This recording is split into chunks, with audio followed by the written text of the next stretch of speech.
तो आज हम जर्नी करने वाले हैं भारत की राजधानी दिल्ली से बिहार की राजधानी पटना, और ट्रेन भी इन दोनों राजधानियों को कनेक्ट करने वाली है, पटना तेजस राजधानी। तो सबसे पहले देखते हैं कि ट्रेन का रूट क्या होने वाला है। तो हमारी ट्रेन न्यू दिल्ली से शाम को 5:10 पे निकलेगी, फिर Kanpur central, Prayagraj, Deendayal Upadhyay junction, Patna junction होते हुए सुबह करीब 5:15 पे राजेंद्र नगर टर्मिनस पहुंच जाएगी। और ये 1000 किलोमीटर की जर्नी को कवर करने में ट्रेन 12 घंटे का वक्त लगाएगी। तो चलिए जल्दी से अब इस यात्रा को शुरू करते हैं।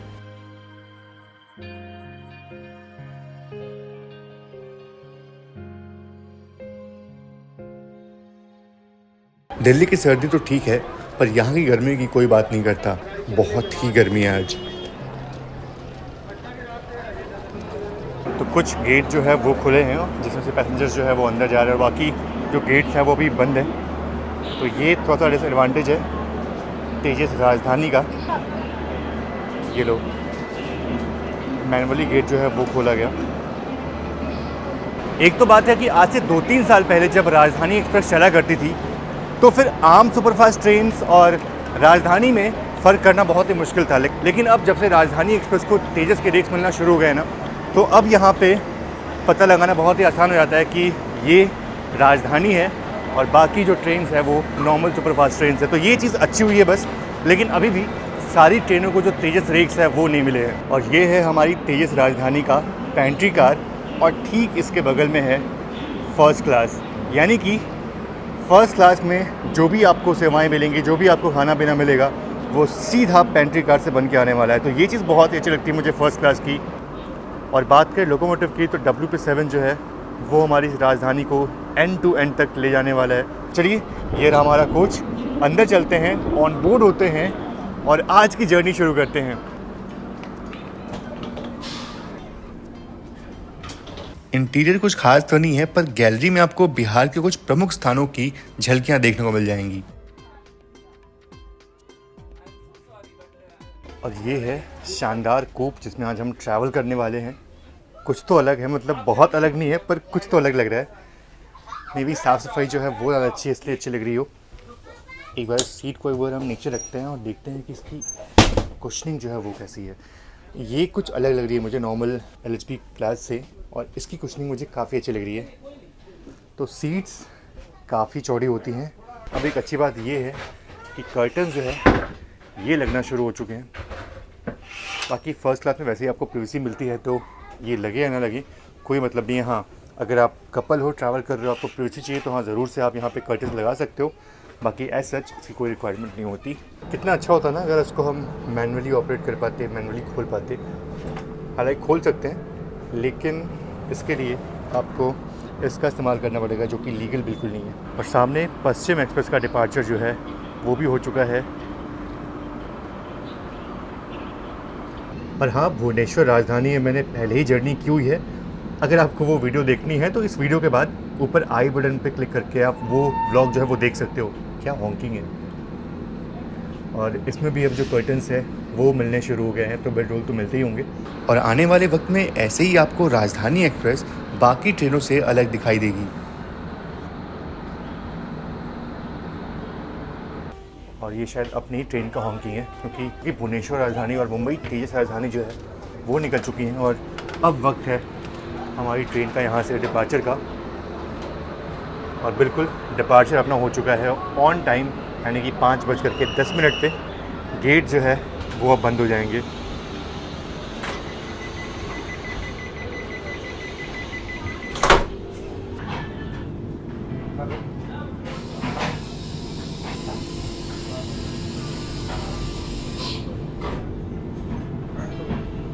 गेट हो गए बंद और हम हो गए बिल्कुल यहाँ पे लॉक्ड। और अब सीधा जो गेट है वो खुलेगा कानपुर सेंट्रल रेलवे स्टेशन पे। तो करीब 4 घंटे के लिए गेट जो लॉक हो चुके हैं। लेकिन एक चीज़ है कि अब यहाँ पे राजधानी की जो असली सेवाएं हैं वो शुरू होने वाली हैं।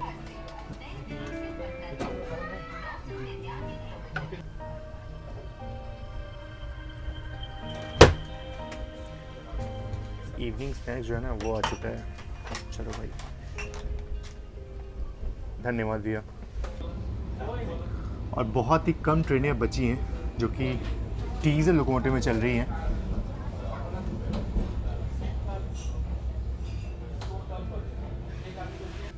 बिल्कुल पैदल में गरीब रथ जो है वो आ रही है।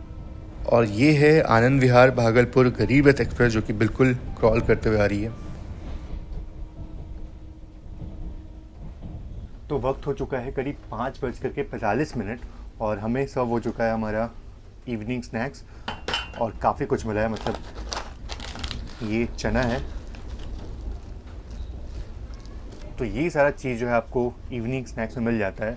एक चीज़ और है, आप लोग पूछते हो कि टिकट की कॉस्टिंग जो है वो कितनी होती है, तो मैं आपको बता दूं कि मैं ट्रैवल कर रहा हूँ फर्स्ट क्लास में और फर्स्ट क्लास का टिकट जो है इसका वो करीब 4,300 रुपये है, जिसमें से 380 रुपये जो है वो सिर्फ केटरिंग चार्जेस, यानी 380 रुपये में आपको ये इवनिंग स्नैक्स, उसके बाद से सूप और रात का डिनर जो है वो सर्व होगा। तो ये चीज़ें आपको 380 रुपये मिल जाती है। मेरे ख्याल से अच्छी डील है, क्योंकि नॉर्मली अगर आप एक टाइम का मील मंगाते हो तो 100 रुपये तो आपके खर्च हो जाते हैं, तो उस हिसाब से ये काफ़ी अच्छा है। बाकी आजकल मैं टिकट बुकिंग के लिए ना एक बहुत ही मज़ेदार एप्लीकेशन का यूज़ कर रहा हूँ जिसका नाम है ट्रेनमैन। और ट्रेनमैन का यूज़ करके ना एक बेस्ट चीज़ मुझे ये लगती है कि जितने बाकी अदर प्लेटफॉर्म्स होते हैं, बाकी अदर एप्लीकेशन होते हैं, उनकी तुलना में जो इसका बुकिंग चार्जेस है वो काफ़ी ज़्यादा कम है, तो इसलिए मुझे काफ़ी अच्छा लगता है। और सबसे अच्छी बात है इनका जो यूआई है ना बहुत ही क्लीन है, बहुत ही सिंपल है। कोई भी मतलब जो बहुत कुछ जानता भी नहीं एप्लीकेशन यूज़ कर रहा है ना, वो भी आराम से इसको यूज़ कर सकता है। और सबसे अच्छी बात ये है कि अगर आपके पास IRCTC का अकाउंट नहीं, जो कि बहुत ज़रूरी होता है कोई भी टिकट बुक करने के लिए, तो आप इस एप्लीकेशन पे मात्र 30 सेकंड के अंदर अपना जो IRCTC का अकाउंट है वो बना सकते हैं। तो ये चीज़ मुझे बहुत ही बेस्ट लगी ट्रेनमैन की, और आजकल मैं बहुत यूज़ कर रहा हूँ इस एप्लीकेशन को टिकट बुकिंग के लिए। तो ट्रेनमैन ऐप है तो कमाल का, लेकिन इसको डाउनलोड करने के लिए आप मेरे डिस्क्रिप्शन बॉक्स में दिए गए लिंक का यूज़ करिएगा। और एक और चीज़ है, आप कूपन कोड ज्ञान101 ज़रूर से यूज़ करिएगा, तभी आपको कुछ बेनिफिट जो है वो मिलने वाले हैं। और एक और बेस्ट चीज़ ये है कि कुछ लकी 5 लोगों को ट्रेनमैन जो है वो फ्री अपग्रेड देने वाली है। मतलब अगर आप स्लीपर क्लास में आपका टिकट था तो आपको 3rd AC में अपग्रेड मिल जाएगा, और अगर आपका टिकट जो है वो 3rd AC में है तो आपको 2nd AC में अपग्रेड जो मिल सकता है। तो ये चीज़ आप ज़रूर से ट्राई करिएगा, लेकिन उससे पहले आपको इस ऐप को डाउनलोड करना पड़ेगा। और सिर्फ डाउनलोड ही नहीं बल्कि आपको टिकट भी बुक करनी पड़ेगी। तो टिकट बुकिंग के लिए आप इस ऐप का यूज़ ज़रूर से करिएगा। अब बाकी चीज़ें मैं क्या ही ट्राई करूँ, सैंडविच और समोसे जो है ना वो मैं ट्राई करूँगा। बाकी ये आलमंड्स, ये चना और ये मैंगो जूस, ये सब का टेस्ट तो आपको पता ही होगा। तो समोसे जो है वो पहले ट्राई करते हैं, क्योंकि ये थोड़े से अच्छे लग रहे हैं मुझे। कम से कम स्टेशन में मिलने वाले समोसों की तुलना में ना ये काफ़ी अच्छे हैं। अच्छा, एक चीज़ है कि ऐसे ही ये जो स्पीडोमीटर है खोल के मैंने रखा हुआ था, ऐसे ही अचानक से देखा कि इस पर जो मेजरमेंट है स्पीड की वो 135 किलोमीटर पर आवर की दिखा रही थी। तो मैं शॉक्ड हो गया, क्योंकि शुरुआत में आंटी जो थी वो बोल रही थी कि ये ट्रेन 140 की रफ्तार में चलने वाली है। हालांकि मुझे पता है कि ये ट्रेन सिर्फ 130 की रफ्तार में चलती है, लेकिन फिर भी स्पीडोमीटर में 135 की रफ्तार देख करके थोड़ा शॉक्ड हो गया। लेकिन जैसे ही खिड़की के पास लेकर गया तो एक्चुअल स्पीड जो है वो दिखाई दी, यानी कि 130 किलोमीटर पर आवर। यहाँ मैक्स में देखो तो 137 किलोमीटर की स्पीड जो है वो दिखा रहा था। ये होता है कभी कभार जब कर्व पे या फिर ये एप्लीकेशन पे उतना रिलाई नहीं कर सकते, लेकिन फिर भी थोड़ा बहुत एक्यूरेट जो है वो दिखाता है ये। तो ट्रेन 130 की रफ्तार में चलती है, ना कि 140 की, क्योंकि 140 की स्पीड में चलने के लिए और बहुत कुछ बदलाव जो है वो इंडियन रेलवेज को करने पड़ेंगे। सबसे पहले तो फेंसिंग जो है ना वो प्रॉपर करनी पड़ेगी। इस चीज़ सैंडविच में चीज़ बहुत कम है, बाकी मेयोनीज़ बहुत ही ज़्यादा है, तो ये अच्छी नहीं लग रही मुझे। नहीं मतलब ऑनेस्टली अच्छी नहीं लग रही। चाय थोड़ी अच्छी बनी है, बस यही था कि पानी मैंने कम डाला हुआ था, इसलिए चाय थोड़ी सी गाढ़ी है और अच्छी है। और यहाँ पे इंतज़ार हो रहा है कि DFC पे कोई तो ट्रेन आ जाए ताकि पैरेलल में उसके साथ कुछ शॉर्ट्स मिल जाए, लेकिन अभी तक एक भी गाड़ी जो है वो दिखी नहीं है DFC पे। और वैसे भी 1 घंटे के अंदर शाम ढल जाएगी, तो अगर उस वक्त पैरेलल मिलता भी है तो कोई ज़्यादा कुछ अच्छा होगा नहीं, क्योंकि कुछ दिखेगा नहीं।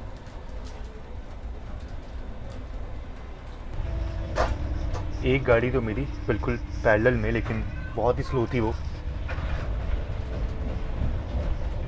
तो ये वक्त है जो गेहूं की फसल होती है उनके कटाई का, और वही हो रहा है। और हर तरफ आपको जो है वो ऐसे ही गोल्डन ब्राउन जो है वो गेहूं के खेत देखने को मिलेंगे, और कटाई जो है वो हो रही है, इस कारण से हर तरफ धुंध जो है वो छाया हुआ है।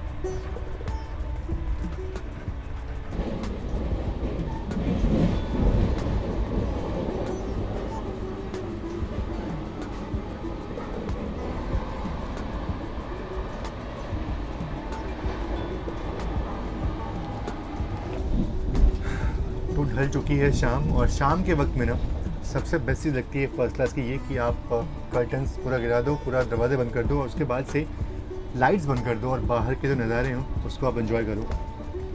ये चीज़ काफ़ी अच्छी लगती है। और इसमें आप चाहो तो म्यूज़िक चला सकते हो, क्योंकि कोई भी मतलब किसी को दिक्कत नहीं होने वाली। ये आपका प्राइवेट केबिन है, तो उसमें कोई भी आपको कुछ बोलने नहीं वाला।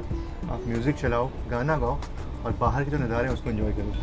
और हमारी ट्रेन कंटिन्यूस 130 की रफ्तार में जो है वो चलती जा रही है।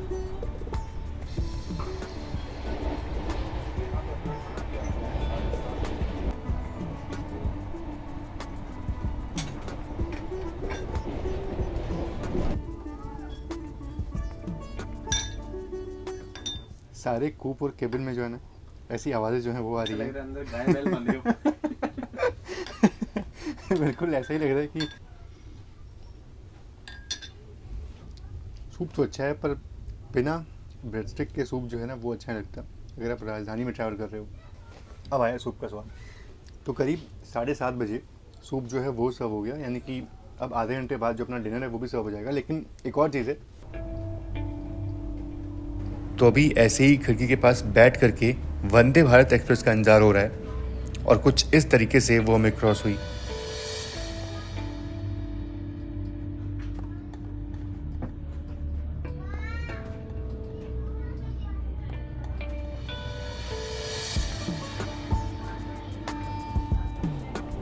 हेलो, हाय। वैसे अपर क्लास में यात्रा करने का एक अलग ही अनुभव होता है, पर कूप पैसेंजर के साथ ज़्यादा बात नहीं हो पाती क्योंकि सभी अपने कूप और केबिन में दुबके रहते हैं। और एक चीज़ है कि हमारा जो फर्स्ट क्लास का जो डिनर है ना सीधा प्रिपेयर होती है पेंट्री कार से। हालांकि पेंट्री कार के अंदर जाने की अनुमति जो है वो नहीं है।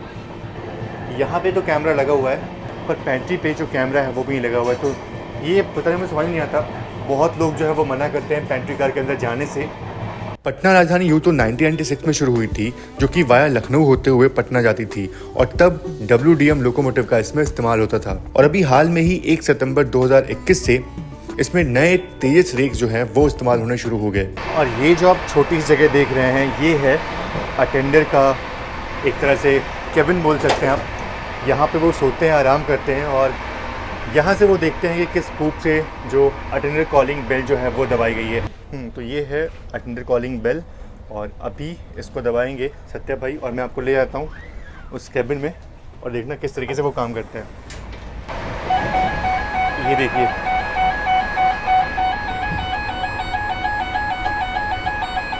और अगर इसको एक्सेप्ट करना हो तो ये बटन दबाएंगे तो एक्सेप्ट हो गया, और अभी साइलेंट हो गया। और वापस से अगर इसको रीसेट करना है तो ये बटन दबाते ही सब कुछ रीसेट हो गया, यानी कि सब जो भी प्रॉब्लम थी उस कूप में सब सॉल्व हो चुकी है।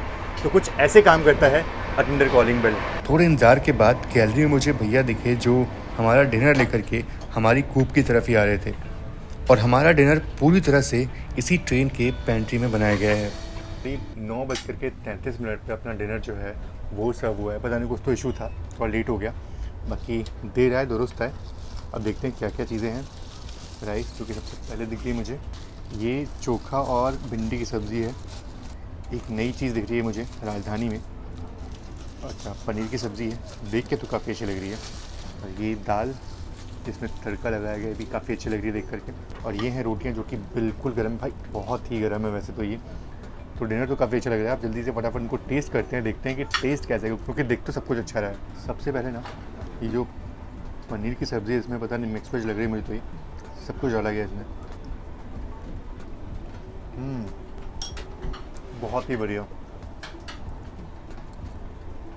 दाल बहुत अच्छी है, बस थोड़ा नमक ज़्यादा है इसमें, बाकी सब्ज़ी बहुत ही कमाल की है। भाई ये कैसा है, भिंडी की सब्ज़ी कैसी है? भिंडी की सब्जी ग्रेवी भिंडी है, बहुत टेस्टी है। और चोखा, चोखा तो मैं खाते रहता हूँ, देसी आइटम है। बाकी बेंगलुरु में तो बहुत रेयर मिलता होगा चोखा, बनता है घर में बन जाता है, तो बनता है, पर हम लोग वही घर की याद आ रही है ना, खा के अच्छा लग रहा है। वाकई यार। पटना रानी का जो दाल के साथ ये और चावल, दाल के साथ ये चोखा है ना, एकदम गर्म रोटियां, बिल्कुल देसी खाना यार, घर में बनता है बिल्कुल वैसा ही है। सोचो 380 रुपये में आपको इतना अच्छा खाना मिलता है, 2 टाइम का, 1 टाइम का नहीं।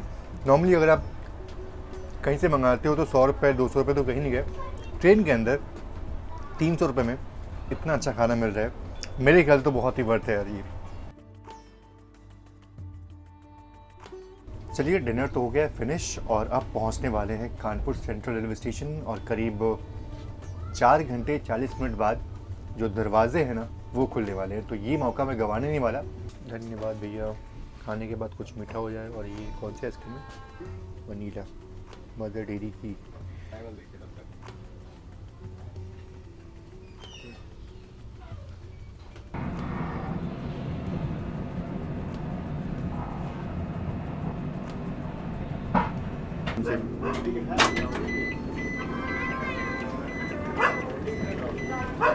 फाइनली खुली सांस जो है वो मिल रही है। ट्रेन पहुंच चुकी है कानपुर सेंट्रल रेलवे स्टेशन और यहाँ पहुंचने का इसका सही वक्त है करीब 9:55, लेकिन ट्रेन यहाँ पे करीब 10 से 15 मिनट के डिले से यहाँ पहुँची है। सिर्फ 5 मिनट का हॉल्ट है यहाँ पे। ट्रेन लेट है तो शायद और कम देर के लिए यहाँ पर रुके, तो रिस्क बिल्कुल लेंगे। चलते सीधा अंदर, उसके बाद से अंदर से डिपार्चर लेंगे। और एक और चीज़ है यार, कितना अच्छा होता है ना अगर नॉर्मल ट्रेन होती है तो आराम से बैठे रहो, बातें करो, और अगर ट्रेन हल्का सा भी चलना शुरू हुई तो फिर आराम से बैठ जाओ। लेकिन इसमें तो पहले दरवाजे बंद होंगे, उसके बाद ट्रेन जो है वो चलना शुरू होगी। वैसे अगर कायदे से देखा जाए तो इस ट्रेन को करीब 4 घंटे 45 मिनट का वक्त लेना चाहिए था यहाँ पहुँचने में, लेकिन ट्रेन ऑलमोस्ट 5 घंटे का वक्त ले चुकी है ये डिस्टेंस कवर करने में। महाकाल बोल रहा हूँ, महाकाल एक्सप्रेस का अनाउंसमेंट जो है वो हो रहा है, जो कि इंदौर से वाराणसी के बीच चलती है। पहले ये ट्रेन जो थी ना वो प्राइवेट ट्रेन थी, IRCTC उसको ऑपरेट करती थी, लेकिन अब इंडियन रेलवेज़ के अंडर में आ चुकी है। कानपुर सेंट्रल में एकदम अंधेरा हो चुका है भाई। चलिए गाड़ी चल दी अपनी, और गेट अभी भी खुले हुए हैं। और लीजिए गेट हो गया एकदम क्लोज ऑटोमेटिकली। अब सीधा खुलेंगे प्रयागराज में। चलिए रात काफ़ी हो चुकी है, करीब 11:30 का वक्त हो चुका है। बाकी अभी ट्रेन जो है वो अच्छी रफ्तार में चल रही है। अब देखते हैं कि प्रयागराज जंक्शन जो है वो कब पहुंचती है। लेकिन एक चीज़ जो कि बहुत इंपॉर्टेंट है वो ये, इस पैकेट में 2 चादरें एवं तौलियाँ हैं। ये देखे हुए काफ़ी ज़माना हो गया था, और अब जा कर के ये सारी चीज़ें जो है वो मिलना शुरू हुई हैं। फाइनली बेडरोल्स जो हैं वो मिलने शुरू हो चुके हैं, और ये चीज़ जो हम लोग बहुत मिस करते थे। अब कुछ भी अपने साथ कैरी करने की ज़रूरत नहीं है, आपको पिलो से लेकर के जो बेडशीट है वो सब कुछ मिल जाती है। वैसे मिलना तो पहले से स्टार्ट हो गया था, लेकिन ये मेरी पहली जर्नी है जिसमें ये सारी चीज़ें जो हैं वो मिल रही हैं। बहुत ही साफ़ सुथरी हैं, बहुत ही साफ़ सुथरी हैं। ऐसा लग रहा है बिल्कुल फर्स्ट यूज़ के लिए इसको रखा गया है। चलिए थोड़ा आराम करते हैं, क्योंकि चंद घंटे ही मिलेंगे सोने के लिए, क्योंकि अपनी ट्रेन सुबह 4 बजे ही पटना पहुंच जाती है। लाइट्स ऑफ करके मैं खिड़की से बाहर देखने लगा तो मुझे अपने बचपन की याद आ गई, क्योंकि मैं ऐसे ही बचपन में जब सभी लोग सो जाते थे तो फिर मैं खिड़की के पास बैठ करके बाहर के जो नज़ारे हैं उसको देखता था। वैसे इस ट्रेन की तो मुझे हर चीज़ अच्छी लगी, पर एक चीज़ बहुत ही बुरी लगी, वो ये कि ये ट्रेन सुबह 4:30 बजे ही पटना आपको पहुँचा देती है। मतलब अभी तक की यात्रा बहुत ही शानदार थी, बहुत अच्छी थी, बिल्कुल ओवरनाइट आपको पटना ट्रेन पहुँचा देती है। अब क्या चाहिए। वैसे तो अगर आप राजधानी एक्सप्रेस में ट्रैवल कर रहे हो तो आप बिल्कुल नहा सकते हो, क्योंकि यहाँ पे वॉशरूम अवेलेबल होता है, लेकिन सुबह 4:30 बजे कौन नहाना चाहेगा, ये सोचने वाली बात है। और बात करें इस ट्रेन की, तो ट्रेन हर मामले में बहुत ही अच्छी थी। चाहे बात करें फूड की, तो फूड तो बहुत ही अच्छा था। बात करें पंक्चुअलिटी की, तो ट्रेन ऑलमोस्ट पंक्चुअल रही है।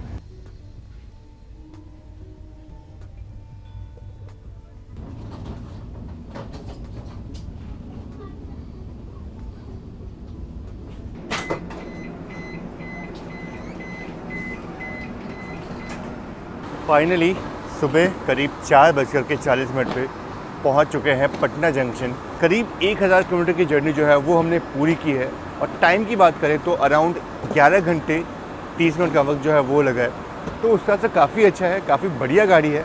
बस इसकी टाइमिंग जो है ना थोड़ी सी और लेट करे तो काफ़ी अच्छा होता है।